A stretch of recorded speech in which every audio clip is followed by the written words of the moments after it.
پاکستان کی اگر جوڈیشری نے اچھے فیصلے کیے ہیں تو اس پہ ان کی تعریف ہونی چاہیے. اگر پاکستان کی جوڈیشری LFO کو لیگلائز کر دے مشرف کے دور کے اندر تو اس پہ تنقید بھی ہونی چاہیے.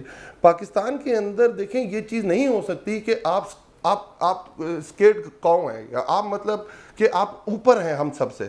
ہر ایک برابر ہے. دیکھیں اگر ڈان لیکس ہوتا ہے اور اس کے اوپر ریجیکٹڈ کی ٹویٹ آتی ہے, اس کے بعد میمو گیٹ ہوتا ہے, تو اس پہ تنقید بھی ہوگی اور شاید اس کی کوئی تعریف بھی ہو.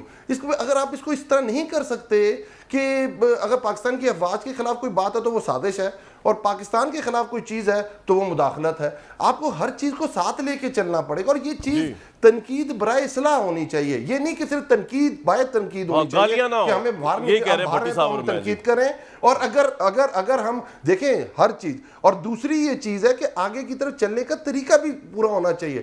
آپ ایک غلطی بار بار کر کے اگر اس میں اپنے طریقہ کا ڈیفرنٹ نہیں کرتے تو کوئی آپ کو عقل مند نہیں کہے گا. علی بھائی میرا اگر ہمیں آگے کی طرف بڑھنا ہے, اگر آپ نے دیکھیں اب الیکشن کمیشن غلطی سے یہ جیت گئے الیکشن 20 میں سے 11 سیٹیں, آپ ایکسیپٹ کر لیں گے, آپ سمجھتے ہیں کہ یہ جیت ہی نہیں سکتے اور اگر جیتیں گے تو بے ایمانی ہوگی؟ دیکھیں الیکشن کرانا کس نے؟ الیکشن کرانا ہے Election Commission of Pakistan.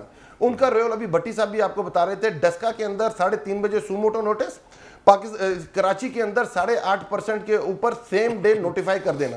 Election commission کا ایک طرف رول ہے کہ یوسف رضا گیلانی کے اوپر جو ان کے بچوں کی ویڈیوز آئی پیسہ دینے کا, اور دوسری طرف آپ اس کو بین کر دیتے ہیں علی امین گنڈا پور کے کہ اپنے بھائی کی کمپین چلا رہا ہے. Election Commission of Pakistan 5 reserve seats کا فیصلہ نہیں کرتا اور حمزہ شہباز شریف کے ساتھ کھڑا رہتا ہے اور اس کی جو گورنمنٹ ہے اس کو پرلونگ کرتا ہے 2 مہینے کے لیے.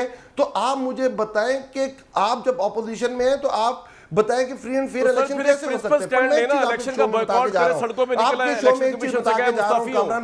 الیکشن کمیشن آف پاکستان بھی پورا زور لگا لے, نون لیگ پی ڈی ایم سارا ایک ہو گئے ہوئے اور زور لگا لیں. یہ الیکشن طریقے انصاف جیتنے جا رہی ہے.